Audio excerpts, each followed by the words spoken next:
So we'll start right away with our first speaker, who, and forgive me if my pronunciation is off, but we're going to begin with the Associate Director from Boston Children's Hospital Learning Disabilities Program, in the Neurology Department, Dr. Ellen Boiselle.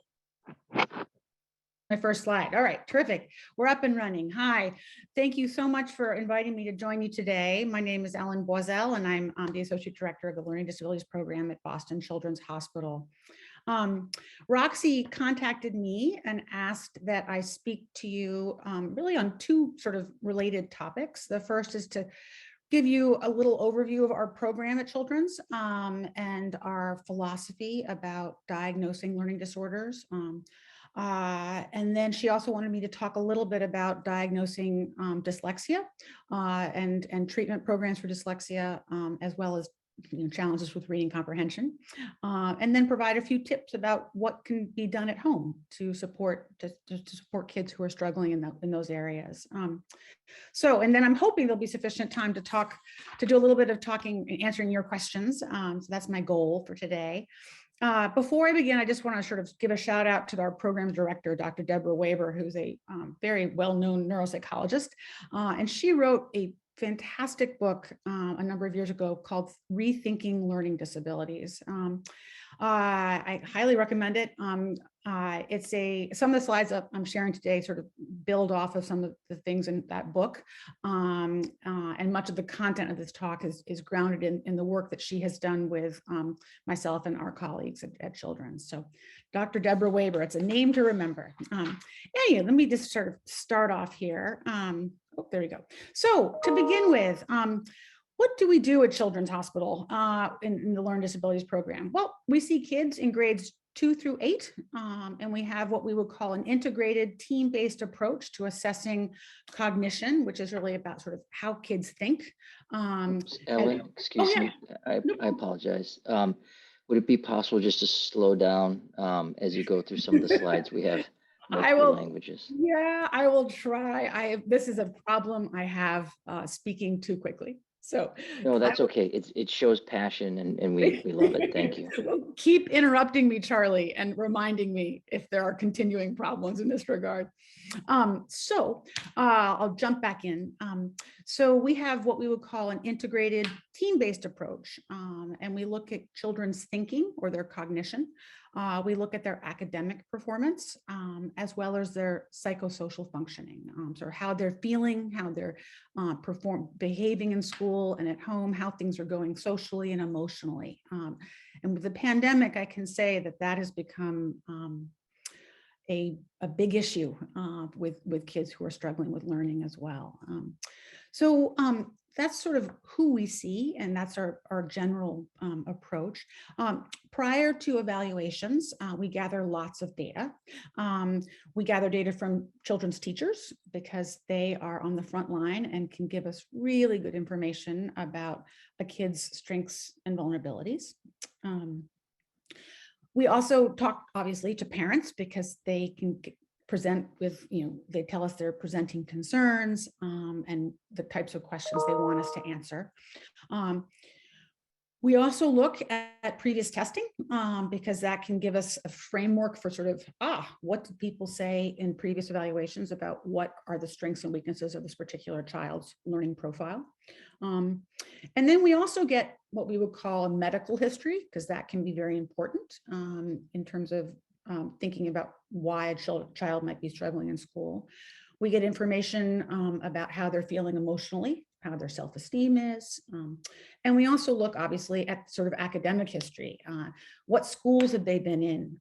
Have there been major absences or disruptions? Obviously, everyone's had a disruption because of COVID. So those are some of the things that we look at. Let me just share my next slide. So on the day of the evaluation, a child comes in and they see 5 different evaluators. They see a neuropsychologist who looks at their cognitive or intellectual abilities. And most of us have strengths and weaknesses. Every single one of us does. So we're looking at those sort of strengths and weaknesses in terms of how they learn, their reasoning skills, their memory skills, their ability to manage visual spatial information. all that sort of thing. We have a child also meets with a neurologist, and the neurologist really is looking at the motor system. So they're looking at how a kid's fingers move. They have them walk on their toes and walk on their heels. And all of that provides important information about how certain aspects of the brain or certain areas of the brain may be working or not working, as the case may be. Next, we get to oral and written language, and we have one evaluator doing that. And you'll see that in written language really involves both reading and writing, but we pair that with oral language because oral language is central to written language. So we look at those two things together, and I'll talk about that more when we get to the dyslexia portion of this. We look at kids' math functioning, and I will say that there are children who have dyslexia who have coexisting or comorbid learning disorders in mathematics. And then there are kids who have dyslexia and their mathematics is really an area of robust strength for them. So there are all sorts of different combinations of learning problems that we see. And then we also finally, we do a psychology screening. So we're looking at how a child is feeling emotionally and socially. So I just saw Charlie and Roxy, I saw someone raise their hand. I don't know if you want me to try to enter, I'm not good at sort of entertaining questions as we move through, but I'm happy to try to do it if someone can help me. We'll keep track of after your presentation, we'll deal with the raised hands and any questions in the chat. We'll also pull from the chat. So please. Super. Okay, that's great. That's helpful because it's hard for me to sort of do the talking and the reading of the questions at the same time. So this is great. So on the day of the evaluation, a child rotates through these different evaluators. After that data is gathered, after we meet with the child, the team then meets to share findings. And the goal of that meeting is really to come up with a formulation of who is this child as a learner? How is he or she doing socially and emotionally? And what does that say about what's their academic performance? And what do all those things say about what the child needs now, as well as what does it say about what the child may need moving forward? So we're not just thinking about the moment, this particular moment in time, but we're also thinking about what things need to happen proactively to prevent ongoing problems, I guess is the way I would say it. So there's that. So that's sort of our process, and we are a very integrated team-based model. And so I've just got this quick slide here to show that. So instead of looking at a child's intellectual abilities in a silo, we look at the neuropsychology and neurology. You can see that a child's intellectual abilities and sort of brain behavior relationships play into their oral and written language abilities and their mathematical abilities. And those things play into how they're doing psychologically. That in turn, as you can see those arrows go back up. So all these things work in a system.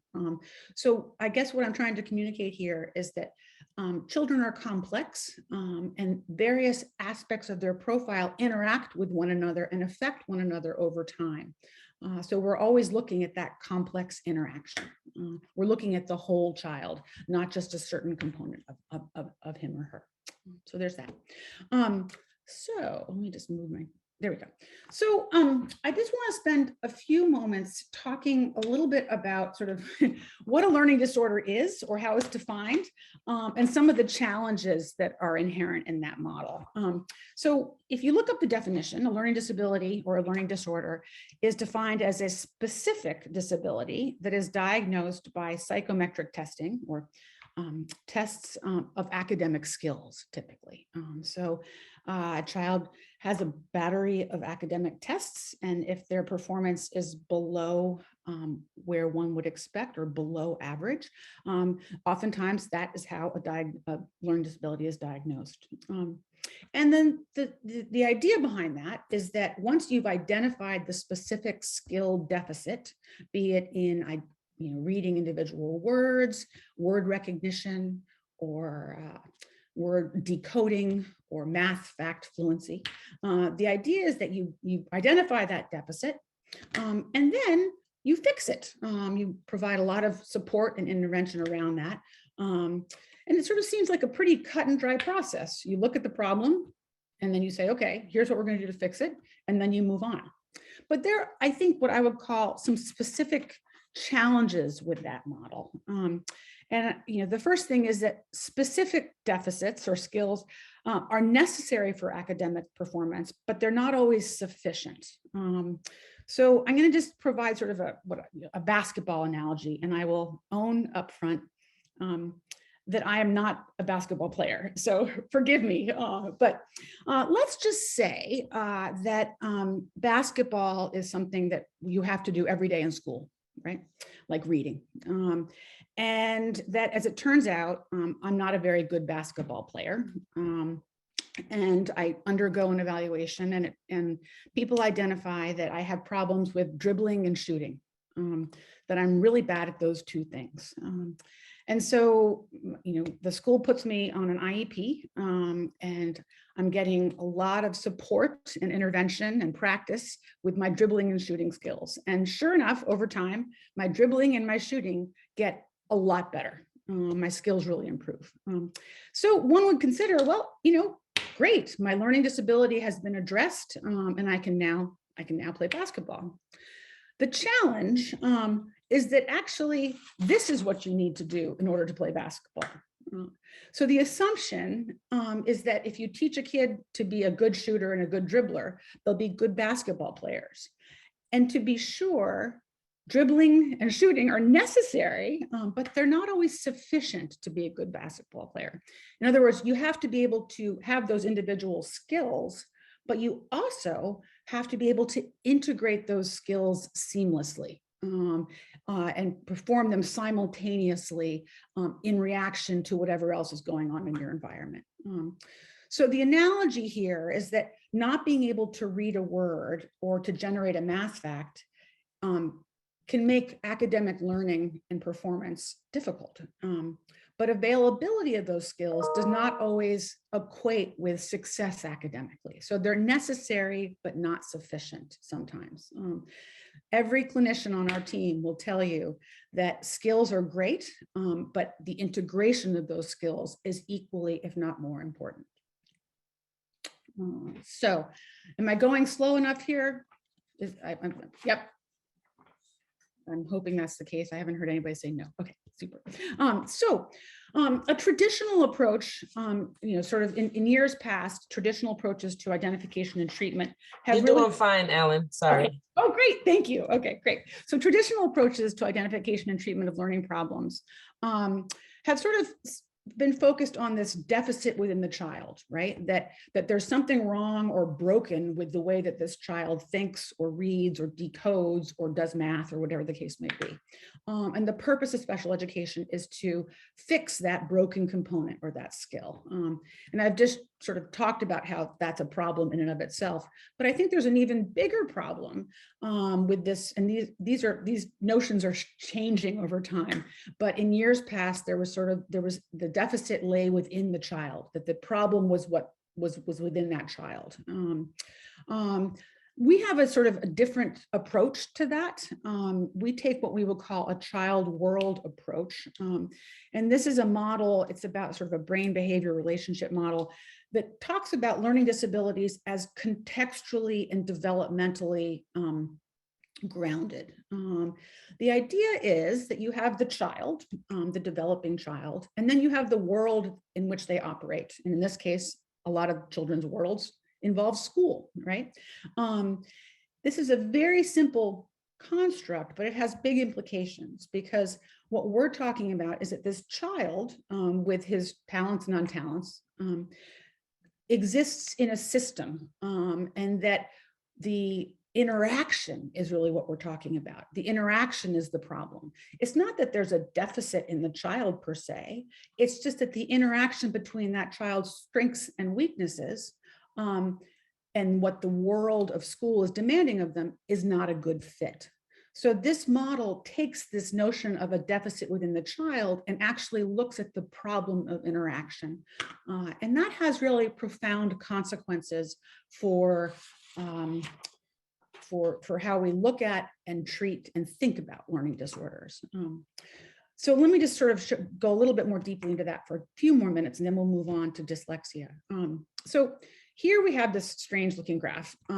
It's not the most effective looking graph because I'm not very good at drawing graphs on the computer.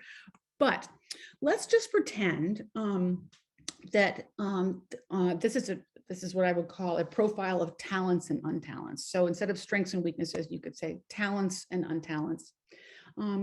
And all of us have them, right? Let's just say that the y-axis is a measure of competence. So you can be good at something, and that would be on the upper part of the graph, or you can be bad at something, and those would be those low points on the graph here. And let's think that the x-axis, or the axis that's the sort of horizontal axis, is all the various skills that one has to do in one's life. So that could be reading, writing, social skills, cooking, appreciating inferences and nuance, getting along with one's mother-in-law, all these different types of things that one has to do in the world. And some of us are good at them, and each of us has a profile, I would say, of talents and untalents. So if I took a profile of each person on this Zoom, all of us would have different peaks and valleys, but we would all certainly have peaks and valleys. And then, of course, you think about what would, with this collection of peaks and valleys, with development and with interactions with the world and schooling and social experiences, those peaks and valleys might shift over time. Some might get better, some might get worse. So just think about that piece of things. And then if you think about how with development, things get better and worse, also the contexts or the worlds in which we operate get better and worse. So for instance, a certain skill may get better because you've moved to a different school district and the demands are different there. I've always joked that if cooking were a requirement for high school graduation, I would have been on a very, very restrictive placement with lots and lots of services because I am a horrible cook. So part of this depends on what the world is asking of you and what your particular strengths and talents and untalents, how they make you vulnerable in the world. So some within this framework of talents and untalents, one could ask, well, what constitutes a learning disorder? And I would answer, when the child's constellation of untalents, or the things that they're not so good at, match the demands of school. So again, what we've just done in this way with this model is shift this. It's not that the deficit is within the child, it's the deficit, the weakness in the child, a relative weakness in the child in the world in which they're interacting. It's a problem of interaction as opposed to something wrong with the child. As I said before, the goal is not to fix these deficits. So if you think about this model, it raises some really important questions about sort of how we think about children with learning problems and how we help them. The first, as I said before, is that the problem lies in the interaction, not within the child. The second is that the goal is not to always fix deficits per se, although that's important, but to actually, the bigger goal is to improve the interaction, to reduce risk, to improve functioning and enhance resilience. So it's not about fixing spelling skills as much as it is about helping the child to develop spelling skills that allow them to interact and communicate effectively so that the interaction is more positive. Also important with this neurodevelopmental model that I'm talking about is that a child's profile and educational needs change over time.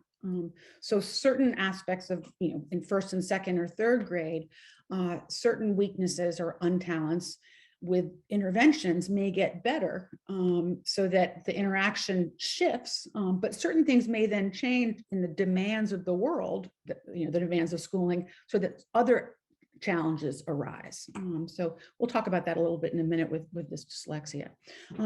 But again, this goal with this sort of, our approach in the Learning Disabilities Program is really a developmental child world approach, as opposed to a deficit model. And I'm hoping that that will resonate with a lot of you parents, because you see in your children wonderful strengths and talents that aren't always that don't always get to play out in school. And that can be a real challenge for everybody involved. So that's the sort of developmental history and our program's philosophy and our model. In the next few minutes, I just want to talk a little bit about dyslexia. So what about dyslexia? Well, dyslexia involves difficulties with accurate and/or fluent word recognition, as well as typically poor spelling and poor decoding. So really, it's about a problem at the word level. Typically, not always, but there are often children with dyslexia. The comorbid or coexisting conditions can include attention disorders, language disorders, and other learning disorders, such as a math disorder or a writing disorder. So dyslexia is a senior partner in the learning disorder firm, but it is not the only partner in the firm, so to speak. Equally important is that dyslexia is what we would call a neurobiological disorder. In other words, it's a brain-based disorder that affects individuals across the lifespan. So research into dyslexia indicates that children who become effective readers, so children who struggled at the word level and receive really great interventions and make really good progress, that they continue to be slow readers. So they can learn to read, but reading continues to be a little bit more effortful for them over the course of their lives. And typically spelling is one of the last things to get better. So most dyslexics are poor to fair spellers, I guess is what I would say. Also important is that fMRIs or functional brain imaging indicates that children with dyslexia have a different pattern of brain organization and brain activation when they're reading than that of children who don't have dyslexia.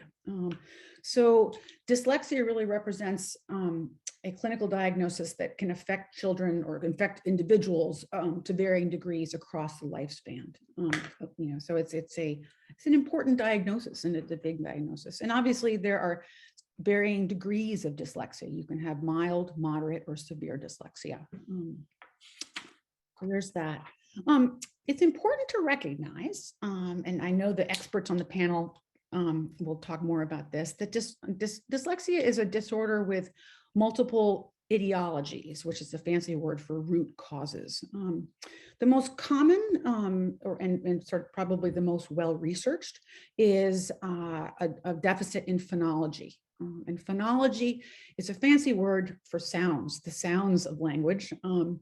And research indicates that early problems or children who struggle to segment and manipulate the sounds within words have difficulties then learning how to read.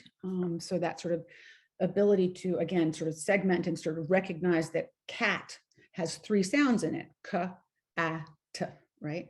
Or they have a difficult time segmenting and taking out and blending those sounds together. That's a foundational skill that research has shown to be very important in the development of early word reading skills. And that's, so the phonology, you'll hear a lot of dyslexic people who specialize in dyslexia talking about phonology. But that is not the only challenge that you can have with dyslexia. There are children whose phonology and ability to sort of segment and blend those sounds is just fine, but they have problems with what we would call automaticity. So they have a harder time, how to describe this, rendering information to an automatic pathway. So they can read those words, but they struggle with the fluent reading of words. And sort of research over the last 20 years has showcased how naming speed and automaticity are can also be an area where children with dyslexia struggle. So you can have phonology by itself, you can have phonology and naming speed deficits, or you can have just naming speed automaticity deficits by themselves. Another central component, oops, am I okay working here? Okay, so another central component in terms of reading, or another aspect of reading, or it's another subskill of reading, I guess I would say, is orthography, which is the knowledge of common letter patterns in a language. So for instance, even though the sound system is very important, there are we use a visual system in our knowledge of common letter patterns to help us read and spell. So here's an example. If I were to spell the word straight in English, S-T-R-A-T-E, straight, that is a perfectly phonetically appropriate way to spell that word. And many kids will, as they're developing their spelling skills, spell that word that way. But we have to sort of recognize that when a child spells that word, you want them to sort of recognize that, oh, wait, that doesn't look like the word straight that I know. What are other letter combinations that make that 8 sound? As opposed to ATE, are there other ones such as AIGHT? So the knowledge of common letter patterns and the sounds they make is another important component. And finally, there's symbolism. And by that, I'm talking about the ability to recognize and produce just the individual letters. Oftentimes, in many years ago, people really thought of dyslexia as a letter reversal disorder. So P's and D's and Q's, those sorts of things. And although that is not as commonly researched anymore, it still, challenges with B's and D's, the orientation of symbols can still be a challenge for certain kids and be a component of a dyslexia. So again, this is a disorder with many different types of root causes. Some children struggle with all 4, some struggle with just 1. But the reason it's important to recognize those different root causes is that it's important to identify those, because knowing what the root causes are helps you to know how to intervene, as well as to think about what other areas of learning might be affected. So children with automaticity, for instance, can also struggle with the automatic recall of math facts. So it's important to sort of figure out what's the root cause of that dyslexia. So there's that. Let's move on. Certainly, and Roxy asked me to talk a little bit about reading comprehension. And certainly dyslexia, word reading deficits will no doubt affect reading comprehension. Primarily because if you are working really, really hard to just decode or recognize what the individual words are, all of those cognitive or thinking energies that go into decoding those words are drawing resources that would be available for reading comprehension. So if you sort of expend all of the gas in your tank on trying to read those individual words, there's not going to be a lot left over to help you understand what you've just read.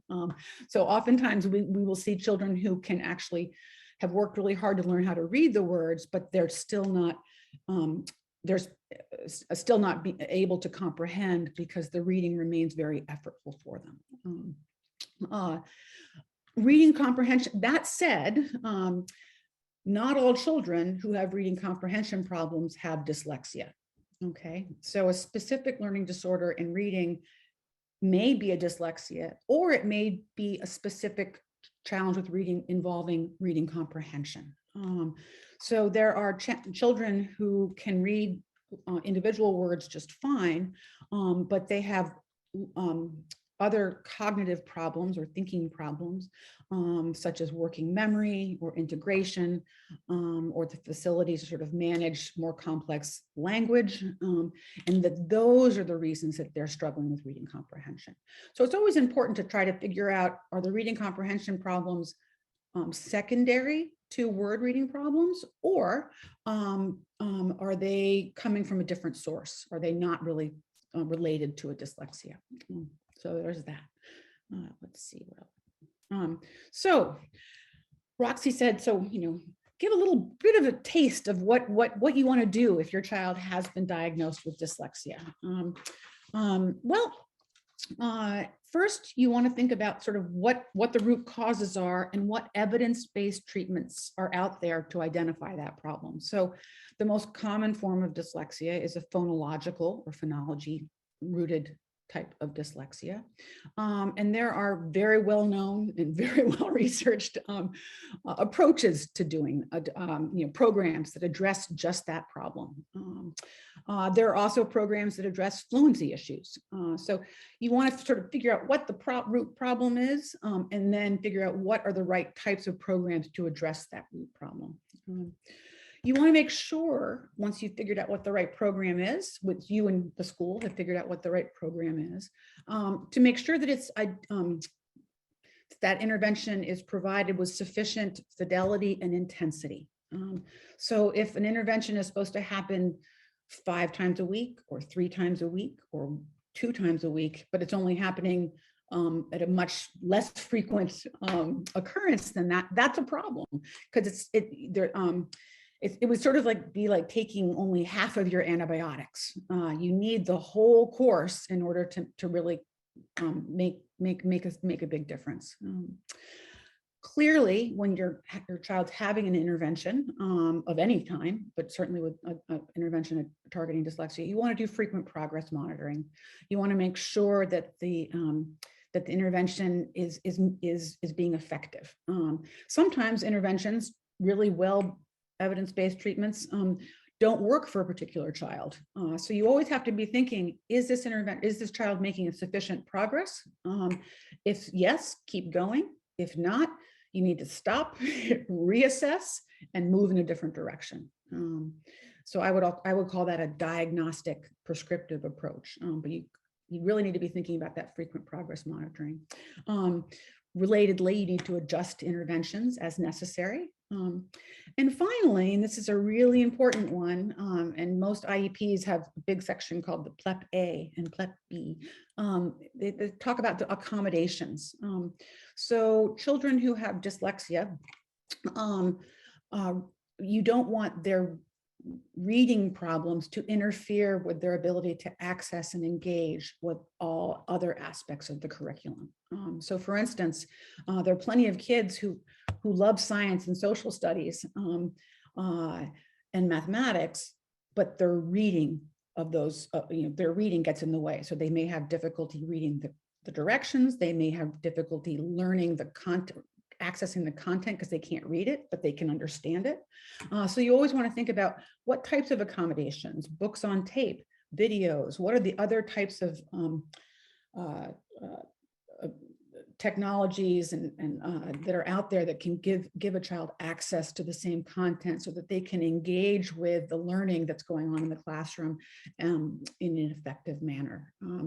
I will say parenthetically that it has never been a better time to be dyslexic.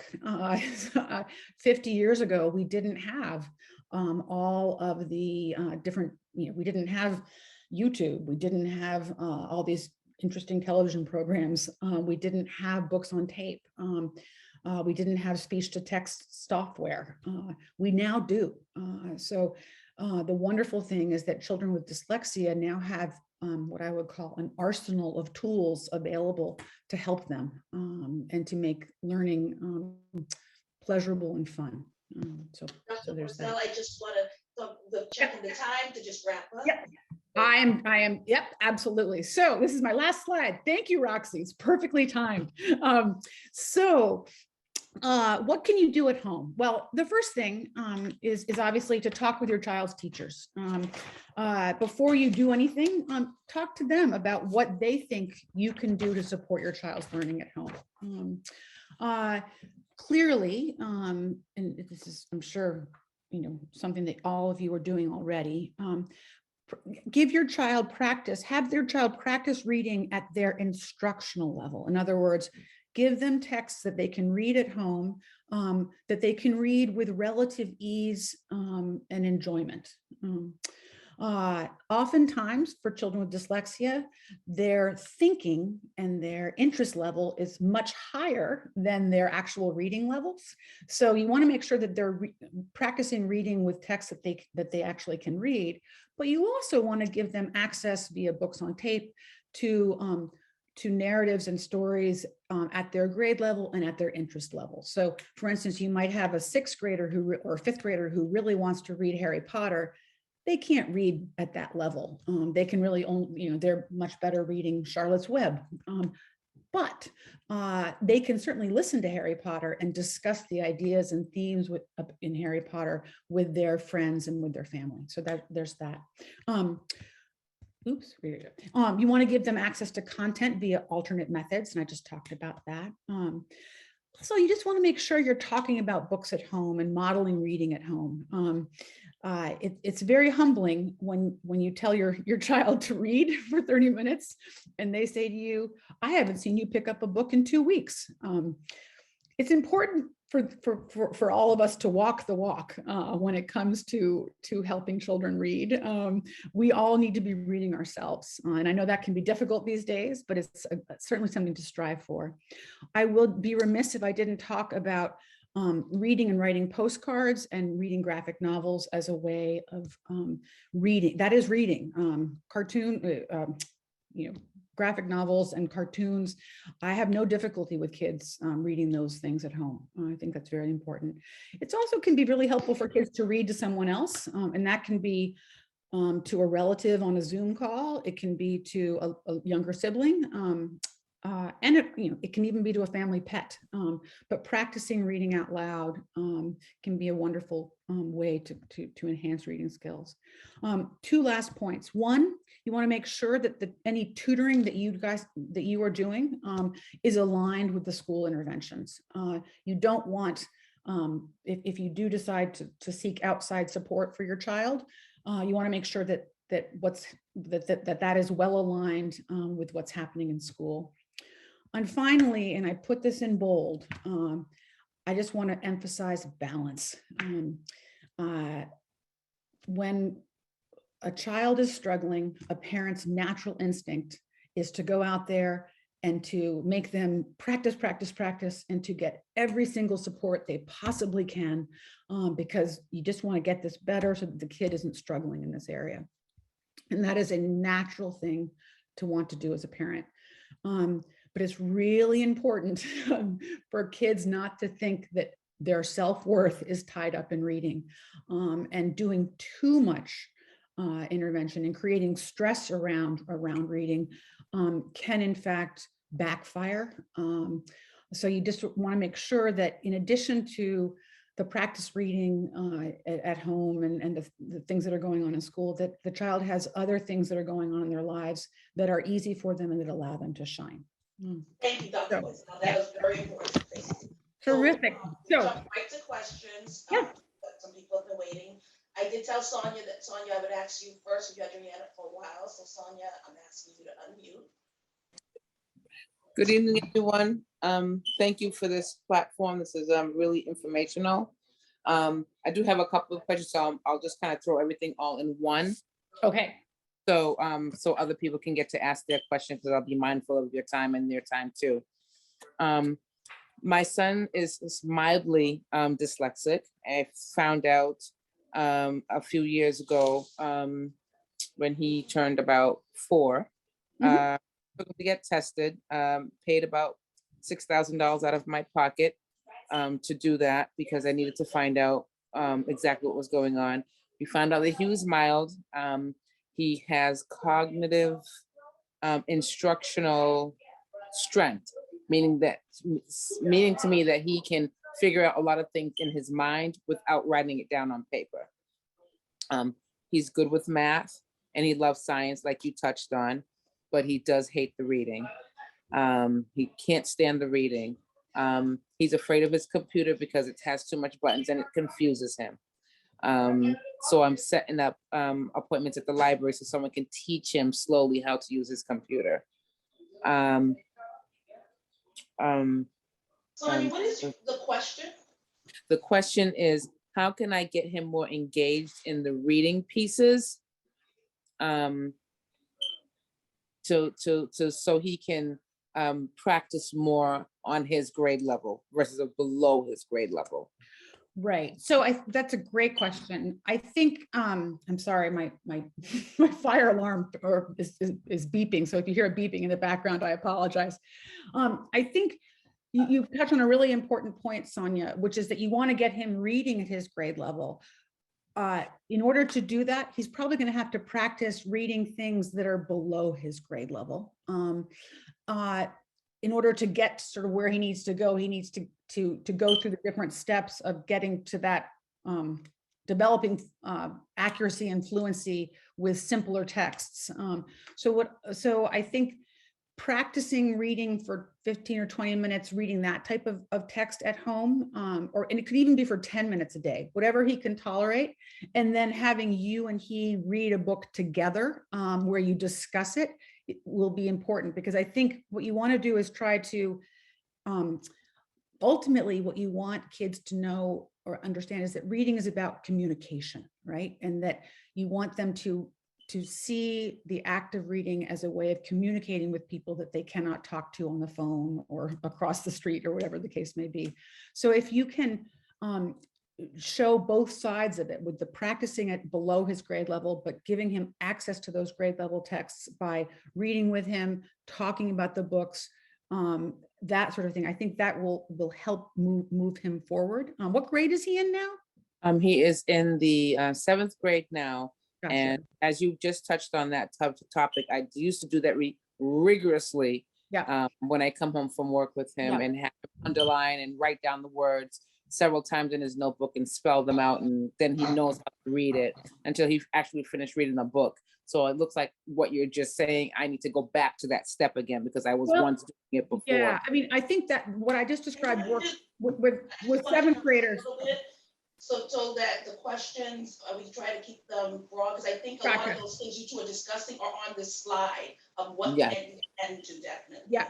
So what I was, and I want to say that we can do breakout rooms. So if people want to ask specific child-related questions, we have BPS staff here that also do focus on the reading, but we also have Dr. Boiselle, she's available, can also run a breakout room. If you're asking specific child versus questions, because I know sometimes people want to discuss their at an impasse with their particular child. Right. So I just want to know, please let us know in the chat if you need to go to a breakout room to do things separately. So yeah.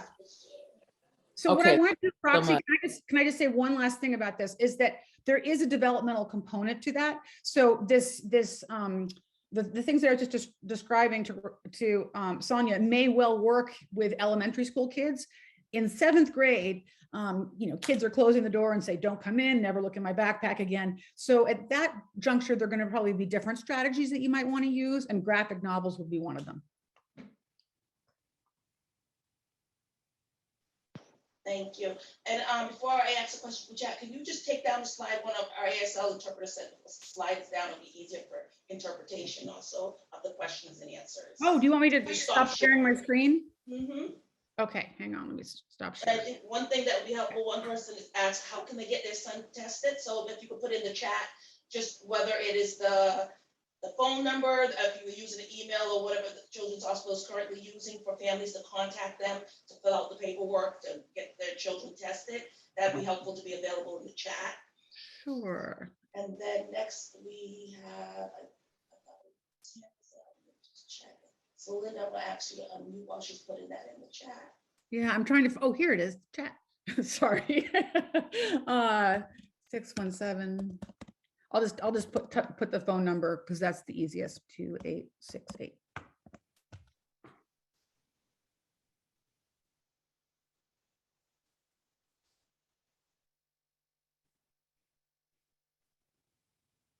And just so you guys know, the phone number for neuropsychological testing, your schools provide providers, a list of providers in Boston Children's Hospital in Waltham.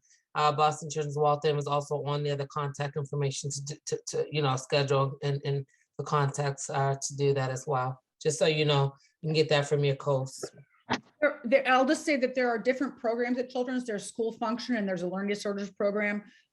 They do sort of overlapping things, but the number I just posted is the number for the learning disabilities program. Linda did not unmute. Thank you. So Tracy, you're unmuted.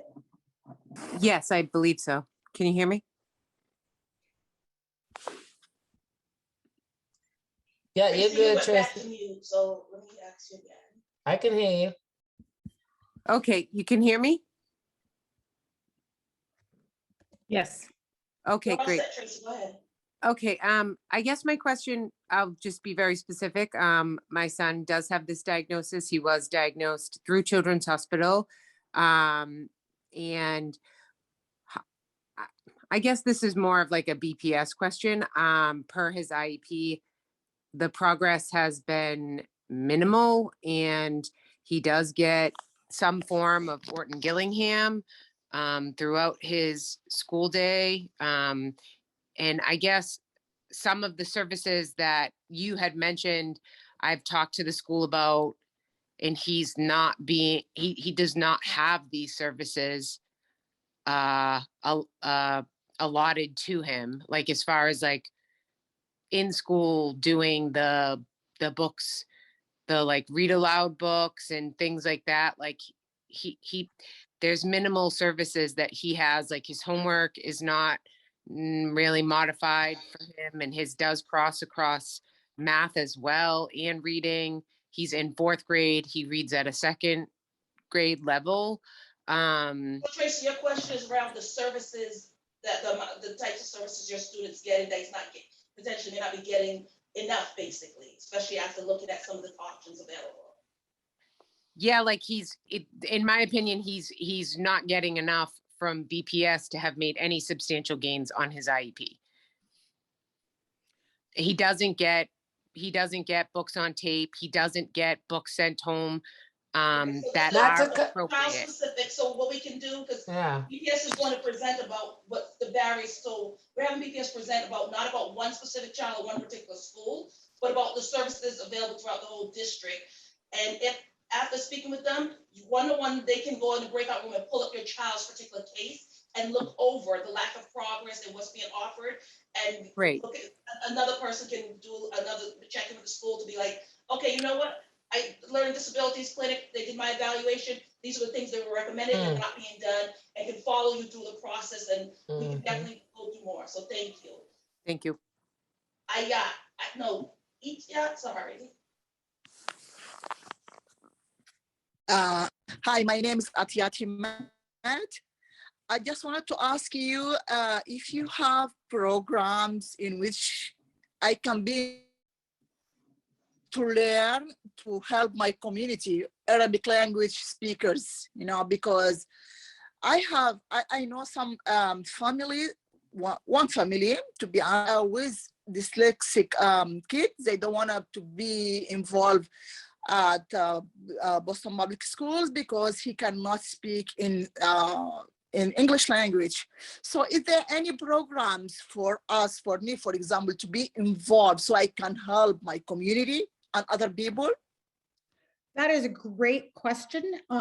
I don't know of those programs because we are primarily a diagnostic program, but I suspect that people in the Boston Public Schools may have resources that they could guide you. Yeah, we have some other speakers who might be able to, so we're going to keep that question in mind. And if we can't get an answer, because supports, our district is supposed to support children speaking other languages. So we have some other speakers that I think may be able to address some of those concerns of whether it's programs in native language that can help with the reading and different things like that. So we will follow back with that question. And then one I just want to take from the chat. What's the difference between a child having dyslexia and another one having dyspraxia? Okay, so those are, dyspraxia is a disorder that is typically thought of as affecting the motor system, but children can have both dyspraxia and dyslexia. So dyspraxia is about a motor planning problem. Typically, it will affect written output as well as both gross and fine motor skills. It can also affect speech output, but there are children who have both. So that's an interesting question. But typically dyspraxia is more about the motor system and motor output. It can have cognitive and learning implications as well, but it is different from dyslexia, which is really about word reading. Thank you. And like I said, if some individuals want to go in a private chat room and take some time, you can open a breakout room so you can go in with Dr. Boiselle. If you're like, you know what, there's something I wanted to ask her about her presentation or some of the topics she covered, put it in the chat, and my vice chair Sandy will set it up so that you can do that. But we are going to transition to our next speakers, which will be Nicole McCarthy from the Yes Ambassador Program, which the International Dyslexia Association runs now, and Dinan Messiqua, which help me with pronunciation when you introduce yourself, who's the current president of Massachusetts International Dyslexia Association, who'll share about the organizations there. So feel free to unmute. Hello, everybody. I'm going to see if I can I put myself, hi, everyone. I'm Dinan Messiqua. I'm president of the Massachusetts branch of the International Dyslexia Association. And I'm so glad to be here tonight. And thank you, Ellen, so much for your talk. It was fascinating and very informative. Thank you so much. So I'm here to tell you a little bit about what we do and how we can be a resource for parents. So I'm going to share a slide with you. And hopefully this is going to work. And if it doesn't, I'll just share it. Verbally. So let me just see if I can pull that up. Okay. I'm going to try to share. Okay. I don't, doesn't look like I can share my slide. Okay.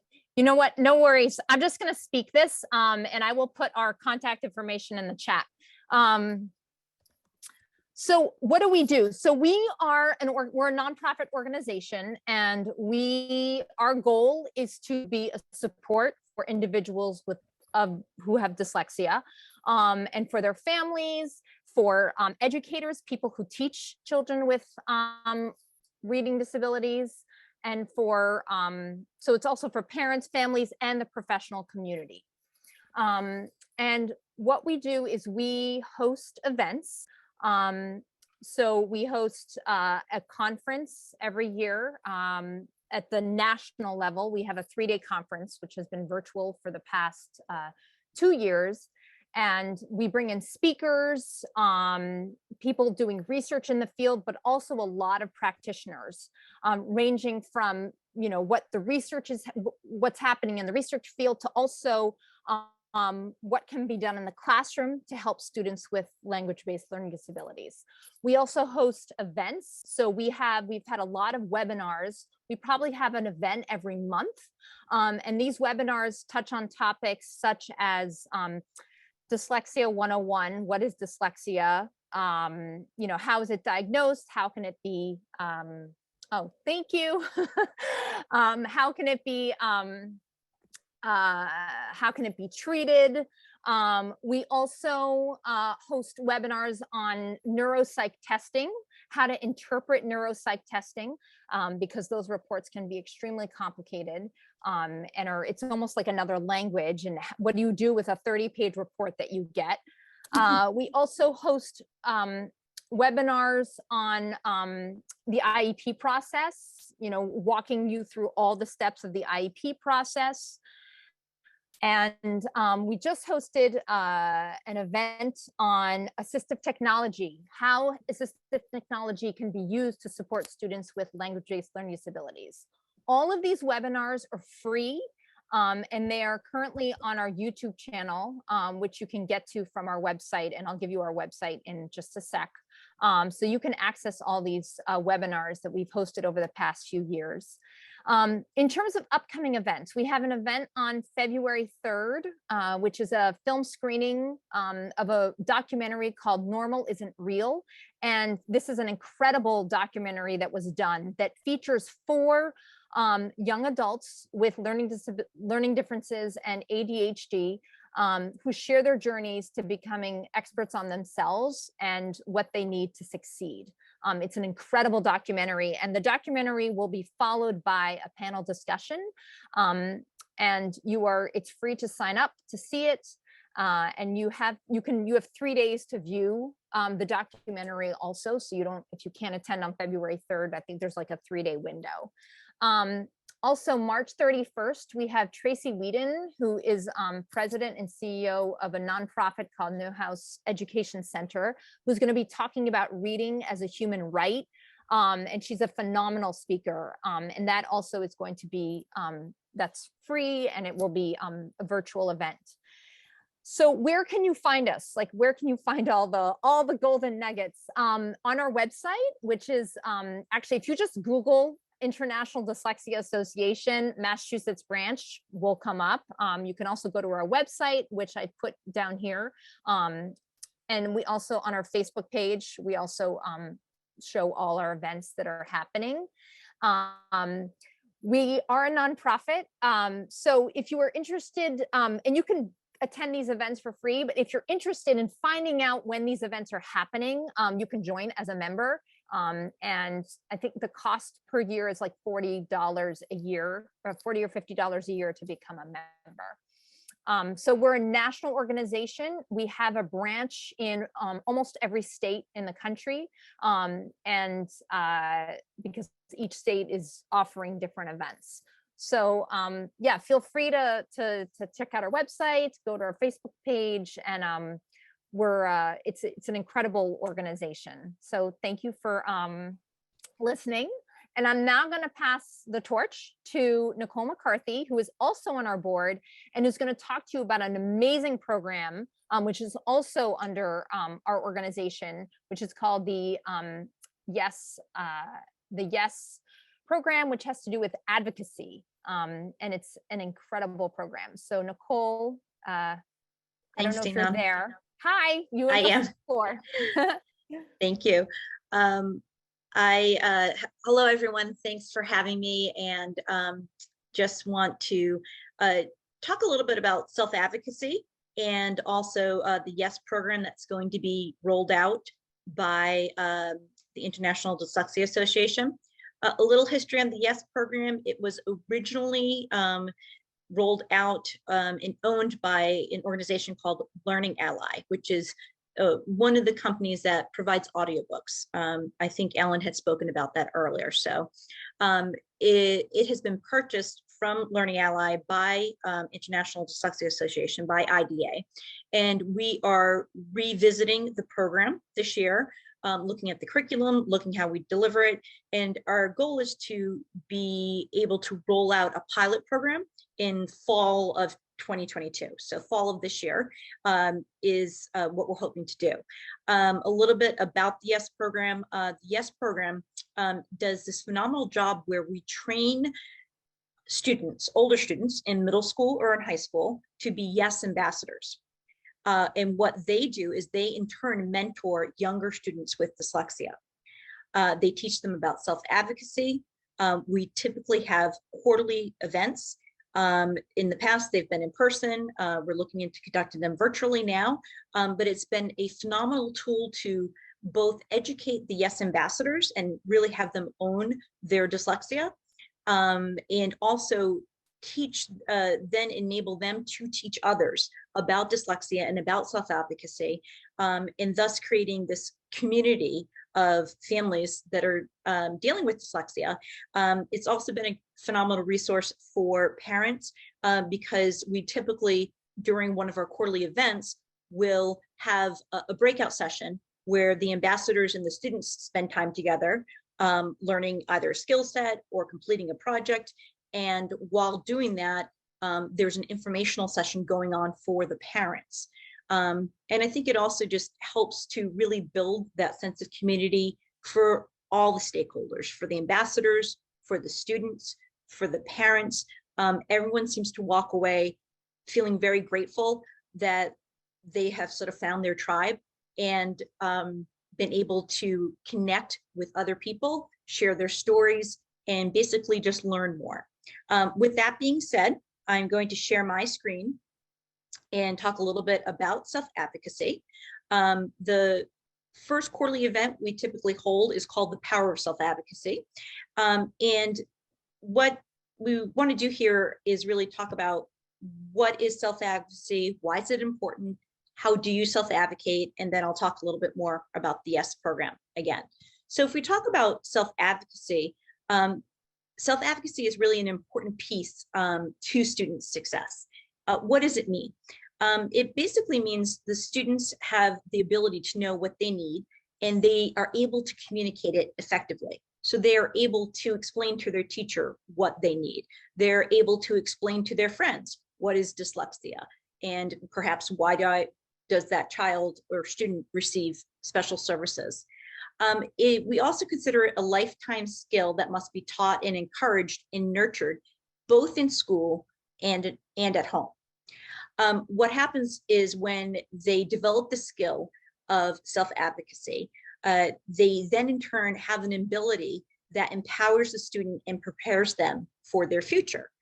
Because let's face it, yes, over the next, say, 10 to 15 years, the students are in school and then potentially college or grad school, but eventually they will go into the workforce. And this self-advocacy is a really fantastic skill to have so that in the workforce, they can also advocate for themselves. If we say, let's talk a little bit about what self-advocacy is and what does it look like. Self-advocacy means the student knows their strengths and their challenges. So they know what they're good at and they know where the difficulties lay. It's also important for the student to understand their rights and responsibilities. It is extremely important for the student to be familiar with their IEP or 504 plan, if they are on it, if they receive accommodations, to actually know what those accommodations are, and then to be able to explain them to other people. I've heard numerous stories and have also seen several times my children having to advocate for themselves and to actually say to the teacher, this accommodation is on my IEP. I need to have this accommodation in order to finish this work. And that then empowers that student to say, this is what I need. This is my legal right, and thus it needs to be followed. Self-advocacy also means speaking up for yourself. Again, especially to teachers. Teachers try to do a phenomenal job with teaching, and especially in this very challenging environment. But the fact of the matter is some of the teachers are not familiar with what is listed on the IEP or the 504, or they have so many students with them that the student really needs to remind them sometimes, this is an accommodation or this is a tool that I need that is helpful for me. Part of self-advocacy is also finding people who can help you. So we talk about developing this circle of strength. So identifying the teachers who are willing to help, identifying the people in your family who can be supportive, and identifying other people such as friends who can also support you, as well as doing things like belonging to the YES program so that you do have this network of people to help you learn how to self-advocate. Part of self-advocacy is also knowing how to get the information that you need. Other points of self-advocacy involve making your own decisions about your own life, potentially deciding at some point schools that the student will attend as they transition to different schools. Solving problems, both academically and socially, is a strong part of what self-advocacy is. It also, self-advocacy obviously involves listening and learning. If we then take it to the next level of beyond self-advocacy, what does that involve? it really means going forth and going the next step. So educating teachers and school staff about dyslexia, promoting dyslexia awareness in your community, which is what we try to do with the YES program. Not only advocating for yourself, but advocating for others. These students may recognize that someone else needs help, and we can then in turn teach self-advocacy to others. And one of the best ways to really learn a skill is to teach it to someone else, so and to mentor someone.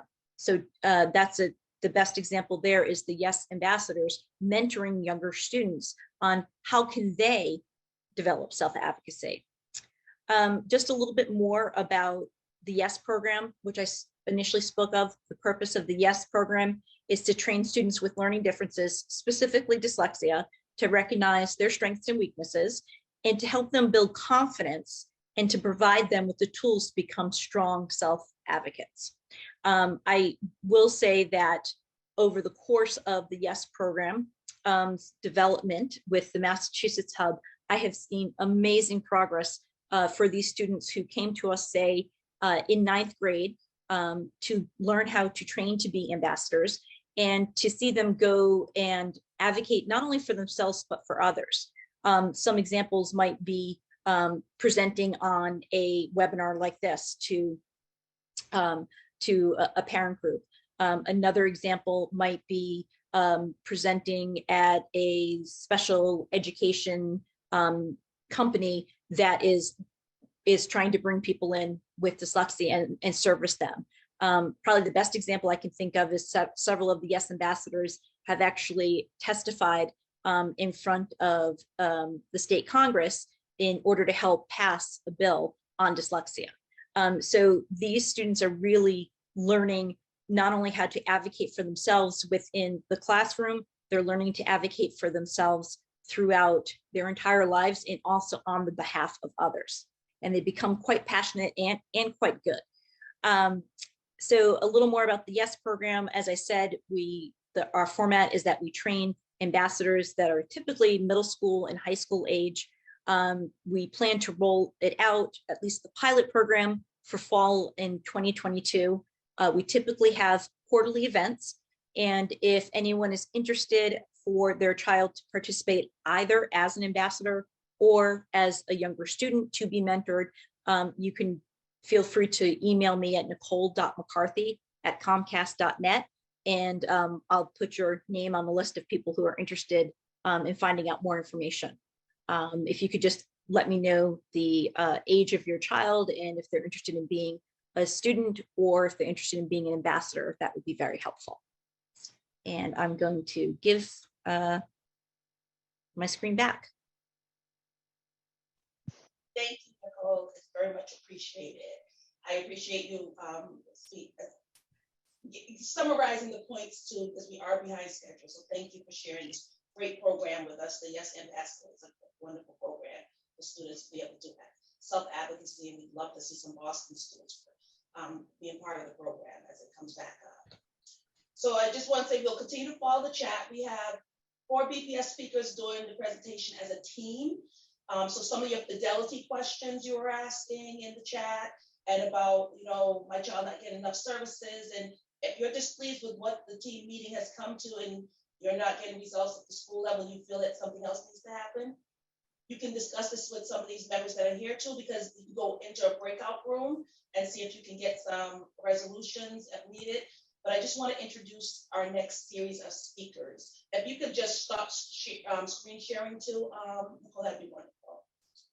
The next series of speakers include Christine Panarese, who's Assistant Director in Region 2, Kirsten Sullivan, Inclusion Support Specialist Coordinator, Jennifer Dines, who is an ESL 1 teacher and a reading specialist at the Frederick Pilot Middle School, Sarah J., the Director of Assessment for Learning in the Office of Accountability, and Silvia Gonzalez-Powers, an ESL teacher from the Roosevelt. So a wide variety of experience also from the BPS team who will start their presentation now. So thank you. Hi, everybody. I'm going to share my screen, and I am going to grab our PowerPoint. Thank you for inviting us here today. Just want to make sure everybody can see this.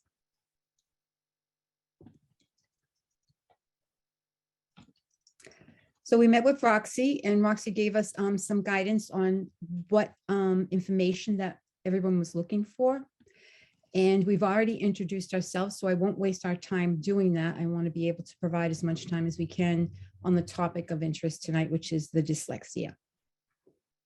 So we plan to give an overview of the Mass Dyslexia Guidance in the law, and we're going to inform you on what Boston Public Schools is doing right now, what types of classroom support, and some resources that we can provide with you, and of course, answer any questions, hopefully, that you have. So we have in Massachusetts the law, an act relative to students with dyslexia. Here is the actual law. And we also have the mandatory universal for screening for all. It's part of the early childhood education and care. And basically what this law says is they provide the guidance to assist us in developing the screening procedures and protocols for students that demonstrate one or more of the potential indicators of the neurological learning disability, including but not limited to dyslexia, which is a form of a specific learning disability. So what that actually boils down to for school districts is that we have to provide a universal screener every year. And on that universal screener, if our students have one or more of those flags, and Sarah J is going to be explaining some of those to us, then what we're going to do is we have the responsibility to provide immediate, equitable, accessible reading support that is multi-tiered interventions for supports, addressing the risk of dyslexia in earliest as we can, and to use only evidence-based practices for students with dyslexia. And what that boils down to, again, is the science of reading. And the science of reading basically is a whole big collection of research. They brought in the neuropsychologists, they brought in the educational people, they brought in the psychologists, they brought in everybody's pool of research. And they said, what is the best way to teach children to read? How will people be able to teach children that have dyslexia or any other reading problems? So what they did is they came up with a prescription, so to speak, and we could tier that prescription. And they said, well, we need to be able to have a structured, multisensory reading instruction piece that is small group. And that's the prescription. And interestingly enough, when teachers were trained in this particular method, students' reading levels began to improve.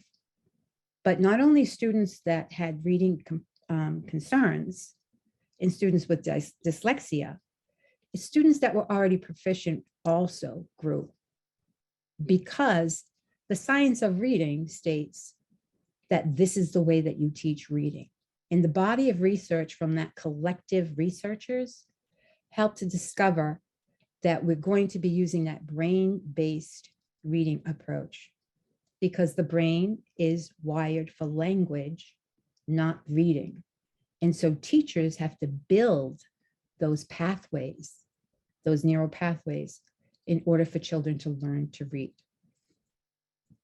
So that kind of explains the law and a little bit behind the law and what we are mandated to do and how we are doing it. And Sarah J is going to take over from here and give you a little bit more detail. Thanks, Chris. Would you press the slideshow to make that up a little bit bigger? Where it says slideshow. Sorry, Thanks so much. Hi, everyone. I'm Sarah. I'm in the Office of Data and Accountability. So what Chris just spoke about was started with the mandatory screening. So what you're seeing on your screen is actually a screenshot from the DESI guidance. And what I just want to talk you through is the idea that some of our speakers have spoken about, which is that you always want to get to the root cause and address it at its source. So what we do in BPS is that we have a mandatory screen at the beginning of the year. It's the MAP assessment, which Jen will speak to us about. And once we have that assessment data, school-based teams look over the data and determine the supports that students need as a result of that data. Some of that is for the instruction that everyone gets and the science of reading, as Chris was saying, and then some of that may be more specialized instruction in order to support students who seem to have learning challenges. Now, this may be just for everyone, regardless of whether or not they have an IEP or not, because as you can see underneath that colorful bar on your screen, a referral for special education could occur at any time in this trajectory of services. So what you're seeing is really a response to the data monitored over time, and then another assessment at the end. That's that number 6 on your screen. And what all of my colleagues are going to speak to you about is just the way that we are responding to the data with instruction in order to ensure that students get what they need before the referral to special education, and that those students who are already with an IEP in a special education are receiving what they need, and that we're collecting the data that allows us to make an assessment of whether or not they're making progress and what adjustments need to be made to their program. Chris, if you would do me the favor of going to the next slide. Thanks so much. What you're seeing on your screen, and there are some links in here. So we thank you so much for putting that in the chat. You will be having access to this and see the links. There are some required assessments in the Boston Public Schools, and you'll see them up at the top of your screen. PALS, which is for the early childhood, Access, our English language learners, NAEP, that's a national assessment. MAP growth and MAP fluency are in blue because those are our 2 dyslexia screeners that are universal, K-2, and then 3 to 12, and then of course MCAS. Now, no one assessment will prove quote unquote dyslexia or prove what the issue is with the student's reading. So we also have some other assessments on your screen that we would use in order to further diagnose and dig into where a student is with their reading, with their math, etc. And then finally, we have some other assessments to consider a holistic multi-tiered system of supports that give us information about climate and culture at the school, as well as their progress on grades. And as I turn it over to Jen, what I want to summarize is that you will see that BPS is collecting data and communicating in order to make sure that every child's learning needs are clear and that they're met. At the very end of this presentation, I will offer an opportunity for you all to give some feedback on how we can better communicate around some of these assessments, which I hope you will join us for. Okay, I'm going to give it to Jen, who's going to talk to us a little bit more about these screeners, the MAP assessments. Hi, yes, my name is Jennifer Dines, and I'm a BPS parent and a teacher as well. And so the MAP is actually, the winter session of the MAP has just started and it's going on for the next couple of weeks. Students in K-12 take the MAP in the fall, the winter, and the spring. And in the fall, right now what's happening is schools are going to administer in K-3, the orange, where you see the orange, the MAP reading fluency. So I have a daughter in kindergarten, I have twins in the 2nd grade. And what their test looks like when they do it, there's like an apple that pops up with a little green worm. And that worm is like their guide through the test. And the test asks them about rhymes. The test asks them about like listening to a word, what picture matches, like they hear the word umbrella. There's a picture of an umbrella, a car, a rainbow, and a dog. They have to pick the picture that matches. Then there's some items where they'll see words and paragraphs on the screen and have to read them out loud into a microphone. And for the kindergartners, you know, it looks a little bit different because they're not reading too many words. They might be identifying letters, whereas my 2nd graders are reading at the paragraph level and are asked to read that into the mic. It adapts. So if the kid is doing well, it will make it a little harder. If they're starting not to do well, it will go down to Jen, you just need to slow down a little bit. Oh, okay. So if I'll back up. So the reading fluency, it's K-3. And I was saying, for example, my daughters, I have one in kindergarten and I have twins in the 2nd grade. And the types of things they're asked to do on this MAP foundational reading skills, which is called the reading fluency, they're asked to identify, for example, if 2 words rhyme. Another example is picture vocabulary.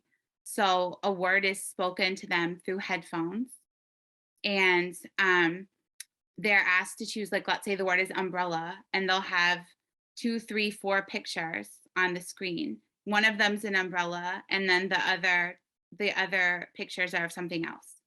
And so they have to click the picture that's an umbrella. And then if children are doing well in the foundational on those pieces, they're given like a couple words, a paragraph to read, and they have to read that out loud into the microphone. So that's what my daughters do. I teach middle school. So what my own students do is that it's more like what you would see on, you know, a regular, like any test of reading comprehension, where it's silent reading and then you're answering questions. So you're reading, you know, if it's a younger student, a 4th grader, they might be given a paragraph at a time. Older students, it's a little bit longer, and they're asked questions about vocabulary, or what does this mean? What's the theme? What's the summary? General questions like what some of us might remember doing in high school, silent reading. And the orange, the foundational, it's really checking, are you learning how to read? And the green is checking, do you understand what you read by yourself? So it's not your reading skills, it's really, do you understand what you read? Not phonics. Like the orange is more like phonics and basic reading skills. And so the next slide just really shows the same thing in a different way. So the MAP reading fluency is K2 to 2nd grade. And the MAP growth is primarily grades 3 to 8. Although I believe as a district, we're doing it up to 12 now, because we're finding that we really do need to have a very clear look at our reading data and a need to ensure that all of our students are making significant reading progress.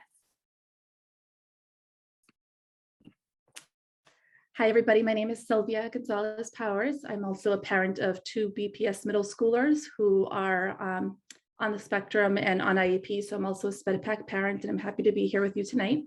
So next, we wanted to talk about what reading instruction should be happening in classrooms. And so really the goal is on the left here, there's a link to a document that shows an example of one scope and sequence. And a scope and sequence is basically the order that concepts are going to be taught in, right? So we want a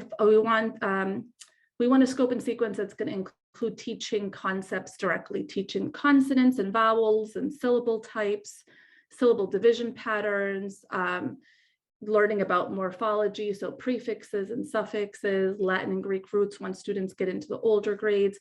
And that's just an example of one scope and sequence, and different programs might have scope and sequences that look a little differently, but generally contain those the same content. And over on the right, you'll see names of different programs that could follow a similar sequence. So in BPS, you may have heard of Wilson or Foundations, you might have heard of Orton Gillingham or Lexia or Ravo, and there are others. This is just an example of some programs that are in BPS that are structured literacy that follow a scope and sequence similar to the one that's attached on the left there. And so it honestly, the actual program itself doesn't matter as much as is it structured literacy? Are they following a scope and sequence? And that's really what we want to know. And you can ask what the program is. There may or may not be one of the ones listed here. There are others out there. But again, the most important piece is that there is a scope and sequence that's being followed that includes teaching concepts in a structured and systematic way. And in addition to that, there are reading accessibility tools that are available to students in BPS. So the first one is called Google Read and Write. And that's a tool that's available to every student in the district. And that's a tool that basically allows different supports such as speech to text and picture dictionaries and a translator. There are different annotation tools on there. So it allows students to engage with text with these added supports that they may need. Down at the bottom, you see Learning Ally, and one of our presenters mentioned a Learning Ally previously. A Learning Ally provides thousands and thousands of audiobooks for students who are struggling to read. And so for students with disabilities, they have access to those audiobooks as well. And you could log into that at home as well. So that's something else you could ask at your school. And then there's a program called Goal Books. That's a resource for support for teachers, where teachers have a collection of goals and strategies and instructional content that could support instruction that's happening in the classroom as well. So that's something else that's good to know about. We can go to the next slide. Okay, so what if I'm concerned that my child is a struggling reader? If you are here because you're concerned that your child is struggling to read, this is what we would recommend. We would absolutely want you to first talk to your child's teacher, and one of the other presenters mentioned that as well. And you want to ask what phonics instruction is happening in the classroom. So what is the whole, what we call tier 1, which is the instruction that's happening whole class with everybody. What's what's the whole class phonics instruction that's happening? Is my child receiving an intervention? How often are they receiving this intervention? Who is delivering it? How often are they being progress monitored? It is essential that if students are receiving intervention, that it is happening regularly and systematically. We also recommend that you ask for a copy of your child's MAP test results. So Jen just told you all about the MAP test. We really encourage you to ask your child's teacher for a MAP, for the results of the MAP test, and ask them to go over the results with you and explain them to you. What does this mean for my child? What are their strengths and weaknesses shown on this assessment? And how can I help, and what can we do about this? So definitely ask about those and ask for an explanation of them. If your child, after you review MAP results with your child's teacher, if your child is struggling with reading, then we suggest that you request to be a part of your school's student support team or student success team process. So that's a process where a group of professionals from the entire school community come together and brainstorm in interventions and supports that different students may need. And I would want to be a part of that if there was a brainstorming meeting happening around my child's struggles. So definitely request to be a part of that process and reach out to your coordinator of special education, and we can help put you in touch with them if that's something you need.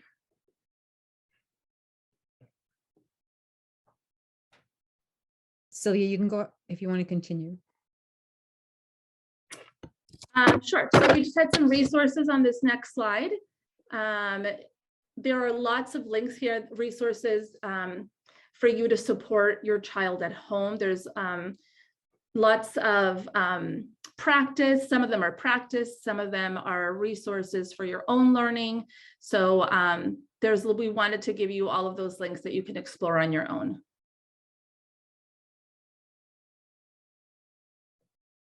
And if you do have any questions about what we are doing as a district, you can feel free to email Kirsten. Her email is on the last slide, and all of our emails are on the second slide as well. Thank you so much. I appreciate that. I really appreciate you guys streamlining that. And I just wanted to ask a question regarding, earlier in the chat, there was a question about fidelity with how BPS, it was talking about districts in general, in this case, how's BPS ensuring fidelity with the programs that students are receiving? Hi, Roxy. I can kind of take that. So we know that our teachers are trained in the structured reading, rules-based reading approach, foundation as well. We offer that training every year for teachers, and they receive coaching as well. The individual monitoring, okay, of when children are receiving, how children are receiving, and making sure that the actual structured reading is implemented with fidelity so that we get the outcomes that the research says that we're going to get from children who receive this type of intervention are going to receive. That's at the school level. If you have questions about that, part of the Orton Gillingham, because that's what I was trained in, at the end of every lesson, you have a mastery assessment that you take.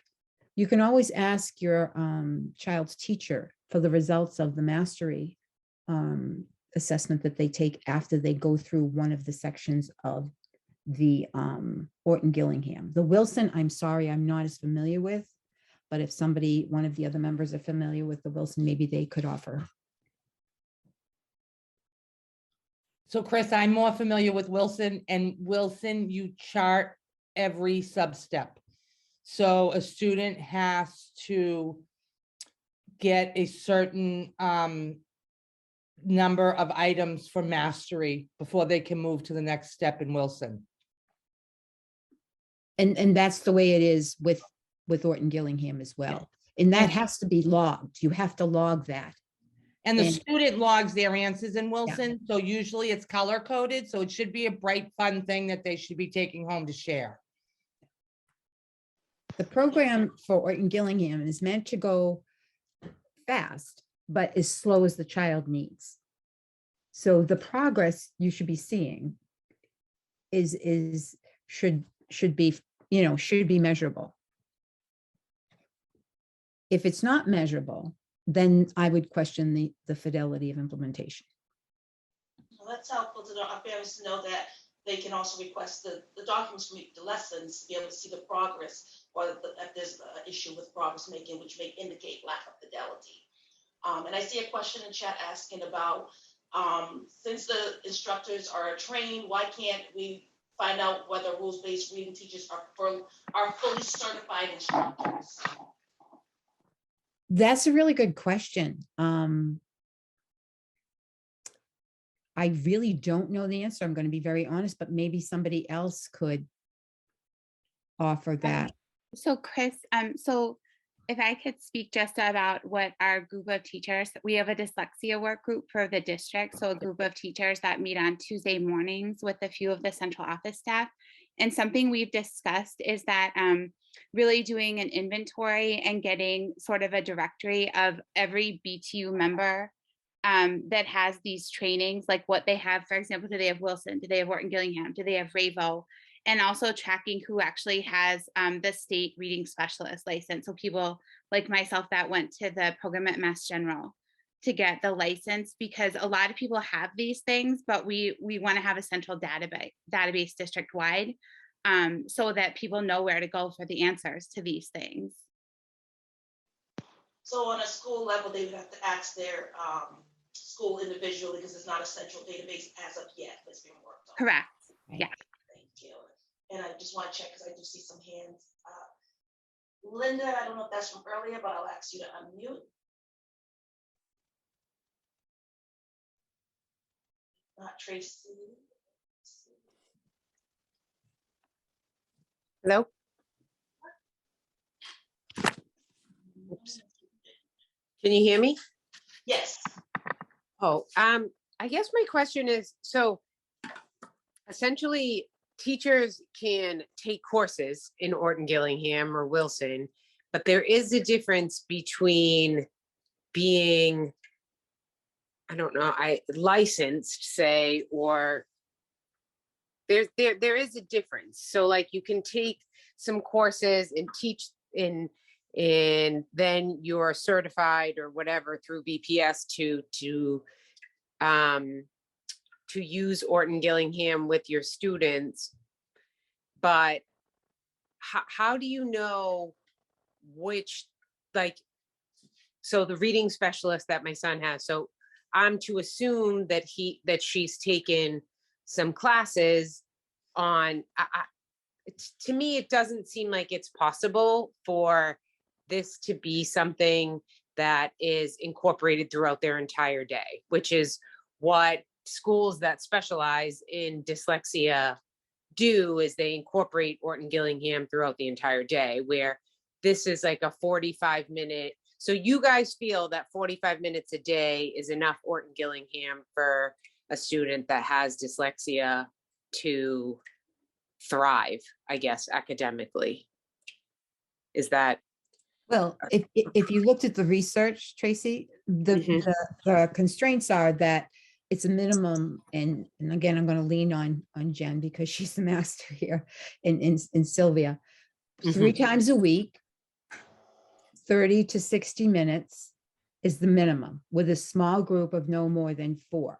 That's what the science research states. If you're going to get a positive outcome, that's the criteria you have to make. Now, if a student receives that 5 times a week, for 45 minutes, then that's even better outcome. So it depends what the IEP team has decided the level of service your child requires. Because each, So if they're getting 4 times 45, right? Say they're getting 4 times 45, that's and a the good progress. chunk. That's a good chunk. Okay, Sure. I mean, I disagree, but I totally understand where you're coming from. You know, obviously my position is what it is because of my own specific. So Tracy, and it's going to be looking at individual children. So, I mean, most people I know, it's 5 times 45.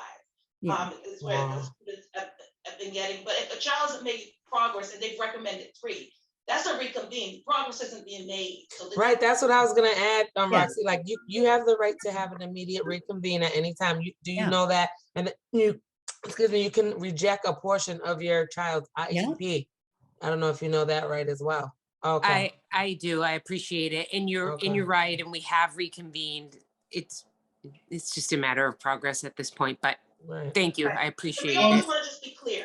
We want to work. We try to work at the school level, but if things aren't working out at the school level, you may have to go above to the office special, and if they're not able to resolve the issues, and your child's not making progress in the focus of the child, you may have to go to PRS or Board of Do you Health have doctor's documentation as well? Options that you have. Ty, one moment, please. So we want to look at that, but if you want to check in with any of the individuals on here about your specific child, and put the case, remember the breakout room or person is also put her email. I think that others provided their emails that they can follow up individually too, because I don't want you to think this is the only opportunity to be able to discuss your specific child, be able to say.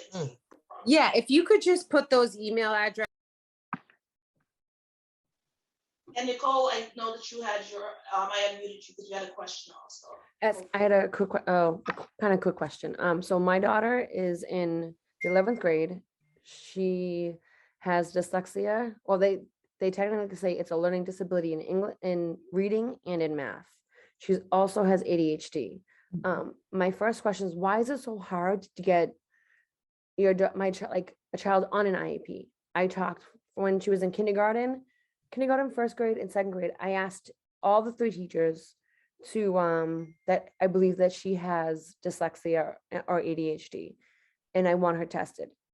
No one followed through. No one got back to me until she was in 3rd grade, and the teacher told me I had to put it in writing, which was like, okay. So I finally put it in writing, and then she got the information, but she was taken out of the classroom. I just want to check. Can everyone hear Nicole okay? Because her voice got low for me, but okay, everyone. Yes, perfect. I can't hear her. Somebody can't hear her. I think they said. Sorry, I'll try to talk louder. So my concern is, why is it so hard to get a child tested in the first place in the school system? And then also some of the accommodations she's receiving now, she goes to Charleston High, she's getting competency-based learning. So she's getting graded depending on how much her knowledge is for the school. And I know that's helping her tremendously learn and understand the material in the reading stuff. And also she's doing so well that she was taken off her IEP and put on a 504. And I don't understand why she was taken off an IEP and put on a 504 and what the difference between that was, if it's the same thing or not. Okay, so let's unpack this. First of all, no parent in Boston Public Schools should have to be frustrated at the fact that they've requested their child be evaluated for special education and they're not getting a response from the school. Because if you don't get a response from the school, and I'm a Boston Public School central office person, you scream louder and you go to central office because that's your right as a parent. And so part of our job at central office is to support our schools, absolutely, but it's also to support our families and their rights to an evaluation, and you have a right for an evaluation. You have a right to choose a specific evaluative tool that you find is going to be better for your child. That's the first thing. The second thing is that when your child's reevaluated every 3 years, we go through what's called an eligibility process. Now, at that meeting, they look at all the data, and if your child has been deemed to be making effective progress, the team finds your child. They go through a flow chart. It's right on the Mass Jessie website. But that doesn't mean you have to agree to it, Nicole. You have the right to reject that eligibility finding of the team. And that places your child right back on a state put IEP with all the services that will continue on until that issue is resolved, either through at the school or through mediation or PRS. So remember, you're always in the driver's seat as a parent. You can rescind a previously accepted IEP. You're always in the driver's seat. That IEP is a dynamic, meaning it's a moving document. It's supposed to change according to the needs of your child. So if you're not happy with the eligibility finding of being placed on a 504, and a 504 can be a very powerful tool because it holds with it civil rights obligations. And it is a powerful tool. However, it only gives you accommodations. It doesn't give you modifications of the curriculum or the specialized instruction that a student with dyslexia would need. Is So that what an IEP does? an IEP is the whole idea, is specialized instruction. As soon as that decision's made that specialized instruction needs to happen, that's what constitutes the IEP and a disability. Because now we know we are modifying the learning. We're changing it. We're not just providing supports, right? So that the child can access the learning. Extra time, graphic organizer, a spacer, read aloud. All of those things are only accommodations. We're not really changing what the child's learning. We're just providing what we call scaffolds or assists. But with dyslexia, in order to get that structured reading, that Silvia talked about, and systematic reading, which we know is the prescription. We know that from the science of reading. In order to get that is specialized instruction. Does that make sense? No, thank you. And I hope everyone will be able to put their contact in the chat too. So whether Nicole wants to follow up at her next steps for someone here or moving forward, that anyone here could be able to reach out to you. I know on the slides, Kirsten had her contact, but if any of you are willing to accept follow-up questions or feedback, please do put it back in the chat so that everyone can access that information also. So I really want to thank you for that, because I think there are concerns that beyond the 3-day training and the rules-based training that, just saying someone's a special ed teacher and they can just teach all rules-based reading, so it's compliance, is not the same thing for our families who are having students that are not making progress. So we really thank you for taking the time to answer our questions and to put your contact information in the chat so that our families can reach out and ask some questions or seek advice. One thing I did want to come back around to was one of the speakers who, in this case, asked about resources for someone who speaks Arabic. Does anyone on the panel have a recommendation for at-home resources for a child that, when they're talking about reading books and constantly reading other languages besides the resources that are English? Does anyone have any sites or recommendations? Yes, so I have a lot of newcomer students that are newly arrived from across many language groups, and going into the Clever, so when the children go into the computer, it pulls Clever up for them, which is like a menu of different apps, and there's a whole section for English and reading. So depending on the age of the child, there's things that are some appropriate for younger students like EPIC.